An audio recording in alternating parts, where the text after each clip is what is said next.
तो hello student, आपके सामने क्लास 10th के मैथ के 5वें चैप्टर का कुछ इंपॉर्टेंट बहुविकल्पी क्वेश्चन जो बोर्ड एग्जाम में पूछे जा सकते हैं। ठीक है, तो चलिए इस क्वेश्चन को करते हैं। पहला क्वेश्चन आपका क्या है? समांतर श्रेणी 3,1,-1,-3 डॉट डॉट डॉट के लिए सार्व अंतर होगा। देखिए स्टूडेंट, सार्वंतर कैसे निकालते हैं? दूसरे पद में से आप पहला पद घटाएंगे तो आपको सार्वंतर मिल जाएगा, या आप तीसरे पद में से दूसरा पद घटा दीजिए तब पर भी आपको सार्वंतर मिल जाएगा। तो सार्वंतर कैसे निकालते हैं? किसी पद में से उसके ठीक पहले वाले पद को घटाने से हमको क्या मिल जाता है? सार्व अंतर मिल जाता है। तो ध्यान दीजिएगा, सार्व अंतर कैसे निकलेगा? डी बराबर, आप दूसरे पद में से पहले पद को घटा दीजिए। दूसरा पद आपका क्या है? 1 माइनस पहला पद क्या है? 3। तो दूसरे पद में से पहला पद घटाइए तो क्या मिलेगा आपको? -2 मिलेगा। -2 आपका क्या होगा? सार्व अंतर। तो आपका ऑप्शन नंबर तीसरा सही हो जाएगा। ठीक है स्टूडेंट, अब आते हैं क्वेश्चन नंबर दूसरे पर। क्या पूछा है? यदि एक समांतर श्रेणी का सार्व अंतर कितना है? -4 तथा 10वां पद कितना है? -8 है, तो श्रेणी का प्रथम पद होगा। तो ध्यान दीजिएगा, इसको मैं यहां सॉल्व करता हूं। देखिए क्या लिखा गया है? श्रेणी का सार्व अंतर मतलब डी का मान कितना है? -4, और क्या दिया गया है? 10वां पद -8 है। 10वां पद मतलब T10 बराबर कितना दिया गया है? -8। ठीक है, तो आपको प्रथम पद ज्ञात करना है। ठीक है, पहला पद क्या होगा? तो 10वां पद का फॉर्मूला क्या होगा? a प्लस 10 - 1 इंटू डी बराबर -8। देखिए ये फॉर्मूला होता है आपका Tn बराबर a plus n-1 into D, मतलब जो यहां रहेगा उससे एक कम डी के गुणांक में रहेगा। ठीक है, तो डी के पहले क्या लिखेंगे हम लोग? जैसे यहाँ n है तो n-1 लिखेंगे। ठीक उसी प्रकार यहाँ 10 है तो 10-1 लिखेंगे। तो कितना मिलेगा आपको? a प्लस 9d बराबर कितना हो गया? -8। ठीक है, अब देखिए यहाँ पर आप a हो गया a, यहाँ पर आप d का मान रखेंगे। d का मान कितना है? d का मान -4, तो यहाँ रखिए -4 बराबर -8। ठीक है, तो ये हो गया a, और प्लस माइनस का गुणा करेंगे तो क्या आएगा? -9 चौको 36 -36 और बराबर कितना है? -8। ठीक है, अब देखिए a बराबर कितना आएगा? a -8 है, a -36 उस साइड जाएगा तो क्या हो जाएगा? +36 हो जाएगा। क्या हो जाएगा? +36। तो 36 में से 8 को घटा दीजिए तो कितना मिलेगा आपको? 28 मिलेगा, वो भी प्लस में, तो +28। a का मान क्या आ गया? +28। तो प्रथम पद क्या मिल गया? 28। इसका भी आपका ऑप्शन नंबर तीसरा ही क्या हो जाएगा? सही हो जाएगा। तो आइए स्टूडेंट, अब आते हैं क्वेश्चन नंबर तीसरे पर। तीसरा क्वेश्चन क्या है? श्रेणी 2, 4, 8, 16, डॉट डॉट डॉट समांतर श्रेणी है या नहीं। आपको यह बताना है कि यह जो श्रेणी लिखी गई है 2, 4, 8, 16, ये श्रेणी मतलब समांतर श्रेणी है कि नहीं है। तो समांतर श्रेणी की एक पहचान होती है कि आप दूसरे पद में से पहला पद घटाएंगे, या तीसरे में से दूसरा घटाएंगे, या चौथे में से तीसरा घटाएंगे, हमेशा मान बराबर आएगा। मतलब सार्व अंतर हमेशा क्या आएगा? बराबर आएगा। ठीक है, तब आप समझ जाइएगा कि वो समांतर श्रेणी है। चलिए यहाँ चेक करते हैं हम लोग। देखिए 4 में से 2 घटाइए। ठीक है, 4 में से 2 घटाइए तो कितना मिलेगा आपको? 2 मिलेगा। फिर 8 में से 4 घटाइए तो 8 में से 4 घटाइए तो कितना मिलेगा? 4 मिलेगा। देखिए यहाँ जो सार्व अंतर निकल रहा है वो बराबर नहीं आ रहा है। अगर यह समांतर श्रेणी होता तो सार्व अंतर हमेशा क्या आता? बराबर। लेकिन यहाँ सार्व अंतर दोनों क्या आ रहा है? डिफरेंट आ रहा है। इसमें 2 आ रहा है, इसमें 4 आ रहा है। ठीक है, इसलिए समांतर श्रेणी नहीं है। आपका ऑप्शन क्या है? ये गलत हो गया, नहीं।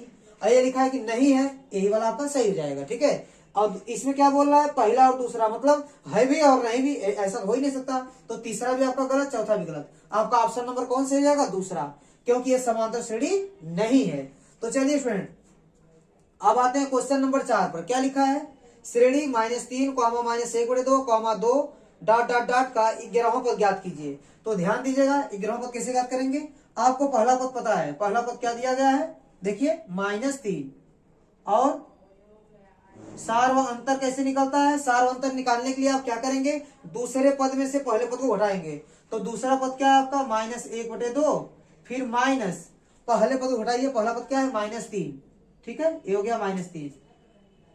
तो ध्यान दीजिएगा, ये हो गया आपका -1/2, माइनस माइनस हो जाएगा +3। ठीक है, ये हो गया -1 प्लस 2 3 6 +6/2। तो कितना मिलेगा आपको? 6 में से 1 जाएगा तो 5 बचेगा, 5/2। डी का मान मिल गया आपको डी का मान मिल गया 5/2 और ए का मान मिल गया -3। आपको क्या निकालना है? 11वां पद। 11वां पद मतलब क्या होता है? T11। T11 मतलब a प्लस 11 - 1 इंटू डी।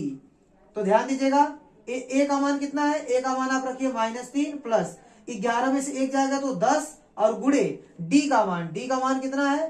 5/2। 2 से कटेगा 2 × 2 2 × 5 10। तो यहाँ कितना मिलेगा आपको? देखिए ए हो गया आपका -3 और प्लस 5 × 5 25। ठीक है, और 25 में से 3 घटेगा तो आपको मिलेगा 22। क्या मिलेगा? 22 मिलेगा। तो इसका 11वां पद क्या है? 22। ऑप्शन नंबर पहला आपका क्या हो जाएगा? सही हो जाएगा। ठीक है स्टूडेंट, तो चलिए स्टूडेंट अब करते हैं क्वेश्चन नंबर 5 को। क्वेश्चन नंबर 5 में लिखा गया कि श्रेणी 7, 13, 19, ... लास्ट में क्या लिखा गया? 205 में पदों की संख्या आपको ज्ञात करनी है। तो ध्यान दीजिएगा स्टूडेंट, कैसे ज्ञात करेंगे? देखिए इसको मैं मिटाता हूं। ठीक है, देखिए इसमें पहला पद क्या लिखा गया है? पहला पद आपका है 7 और सार अंतर कैसे निकलेगा? दूसरे पद में से आप पहले पद को घटा देंगे तो 13 में से 7 जाएगा तो कितना बचेगा? 6। ठीक है, सार अंतर भी मिल गया और अंतिम पद आपका कितना है? 205। ठीक है, और एक फार्मूला होता है L बराबर a plus n - 1 into D. इससे आपको पदों की संख्या मिल जाएगी। ठीक है, तो L का मान कितना है? L का मान रखिए 205 बराबर a का मान कितना है? 7 और प्लस n - 1 इंटू डी का मान कितना है? 6। ठीक है, इसको सॉल्व कीजिए। देखिए 205 है, 7 इसमें से आगे घट जाएगा तो 205 में से क्या करेंगे? 7 को घटा देंगे -7 बराबर क्या बचेगा आपका? n - 1 into 6। ठीक है, तो 205 में से जब 7 जाएगा तो आपको मिलेगा 198 बराबर n - 1 इंटू 6। ठीक है, 6 इंटू में तो बटे में चला जाएगा तो क्या मिलेगा? 198/6 बराबर n - 1। अब 6 से भाग देंगे, 6 × 18, फिर 1 बचेगा, फिर 6 × 18 बराबर n - 1 हो जाएगा। इधर क्या है आपका? 33 और a -1 उस साइड है, इधर क्या हो जाएगा? +1 हो जाएगा और बराबर क्या बचेगा? n। और 33 में 1 जोड़ेंगे तो कितना मिल जाएगा आपको? 34। तो n का मान कितना आ गया? 34। n का मान 34। इसका मतलब आपका ऑप्शन नंबर पहला क्या हो जाएगा? सही हो जाएगा। इसके बाद क्वेश्चन नंबर 6 को देखिए।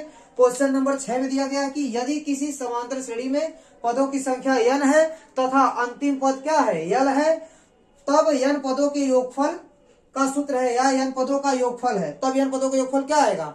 ध्यान दीजिएगा, n पदों के योगफल का सूत्र आपको अगर याद रहेगा तो आप ऑप्शन टिक कर लेंगे, कौन सा ऑप्शन आपका सही होगा। ठीक है, तो स्टूडेंट यह सूत्र है, आपको पता होना चाहिए कि n पदों का योगफल क्या होता है? n/2 ब्रैकेट में a + l। ये ऑप्शन नंबर दूसरा आपका क्या हो जाएगा? सही हो जाएगा। ठीक है स्टूडेंट, तो उम्मीद करता हूं कि आपको ये सभी क्वेश्चन अच्छे से समझ में आए होंगे। तो मेरा वीडियो देखने के लिए आपका बहुत बहुत धन्यवाद। प्लीज आप मेरे चैनल को लाइक कीजिए, शेयर कीजिए और सब्सक्राइब कीजिए।